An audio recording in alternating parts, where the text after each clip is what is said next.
of Nigeria, chairman of board of benchers. An old man like this doesn't know the law. You don't know the law. I'll give the petition. I have petition against her. Nonsense. Nonsense. Why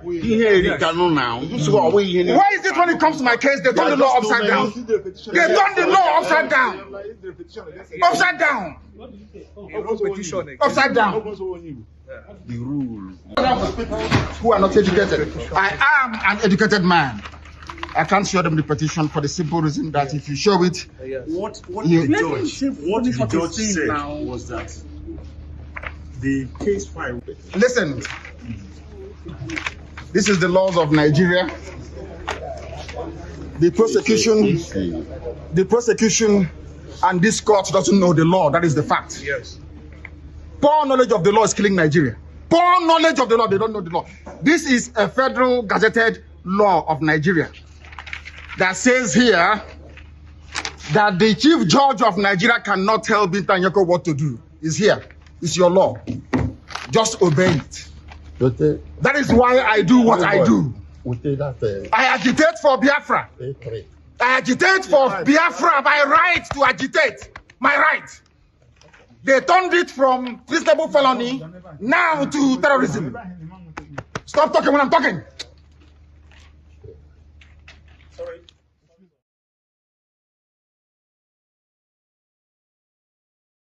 Me have offering for what he said from his mouth, not what he did with his own hands. The verdict is not consistent with the evidence laid before the court. The sentence is overbroad, cruel, and unusual.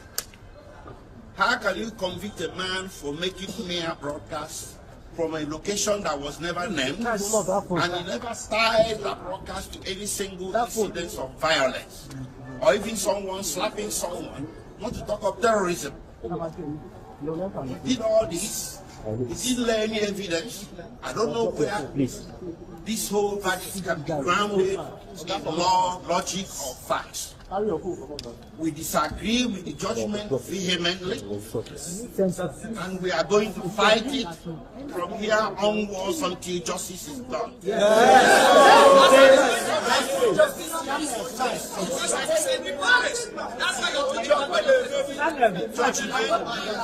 Judgment, politics is based on some tribal, primordial sentiments.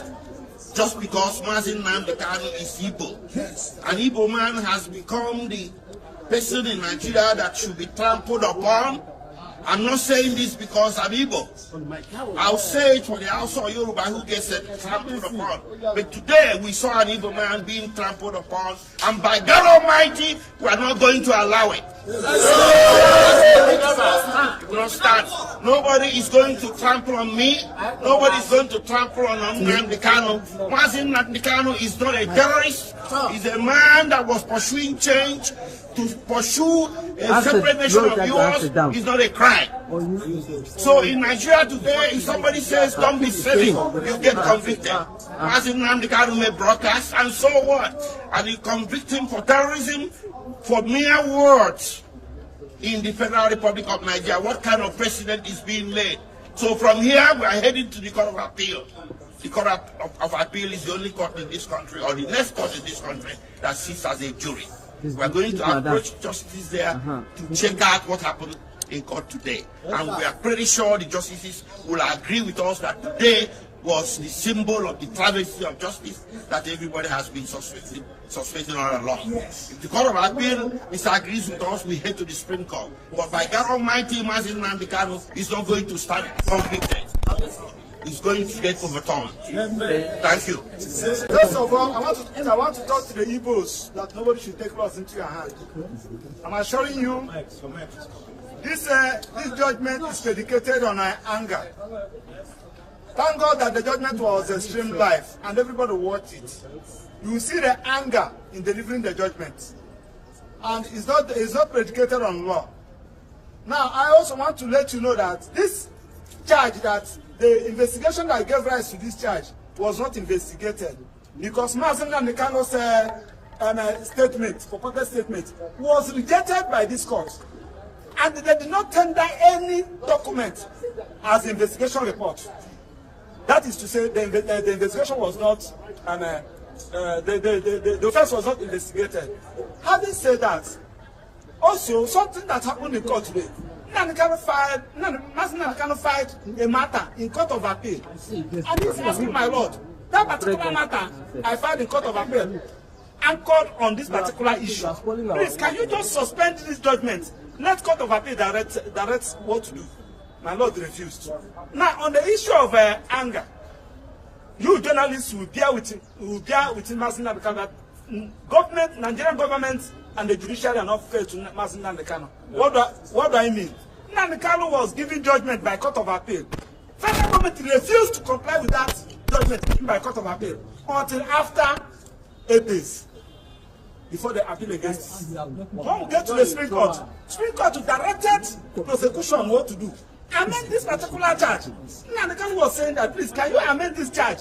They refused. With the combined effect of all this, I'm assuring you that this judgment will not stand.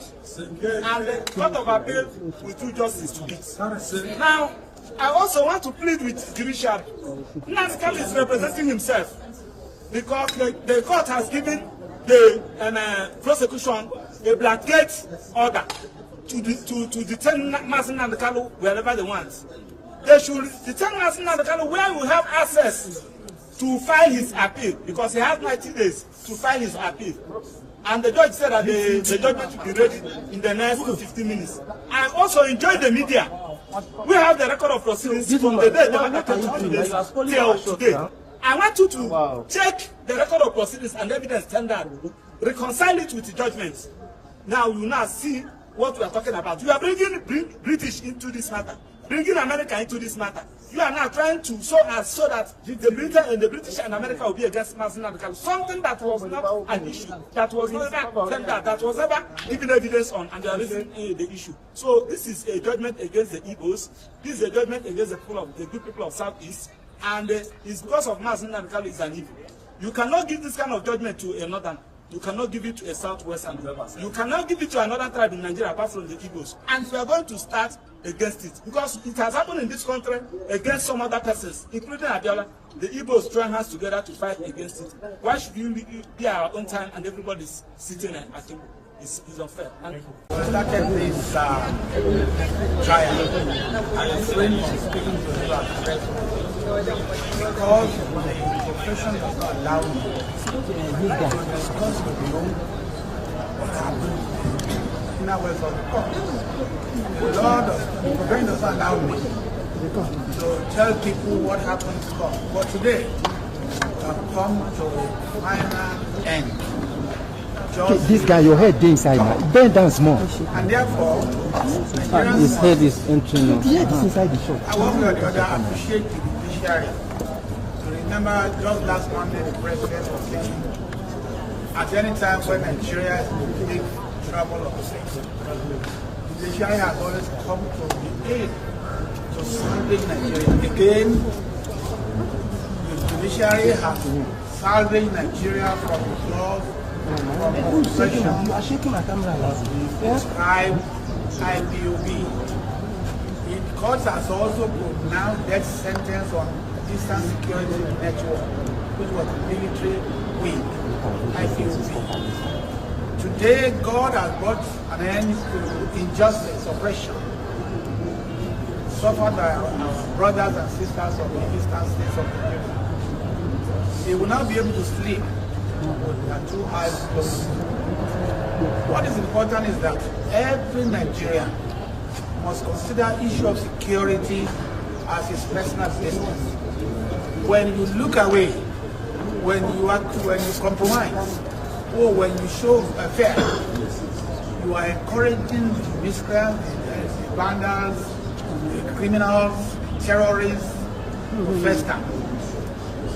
This issue ought not to have festered for that long. Nigeria is our own country. We have no other country we can call our own. Secondly, it is our responsibility as Nigerians to help the government by way of information You had during the trial information concerning how several heads of human beings were used very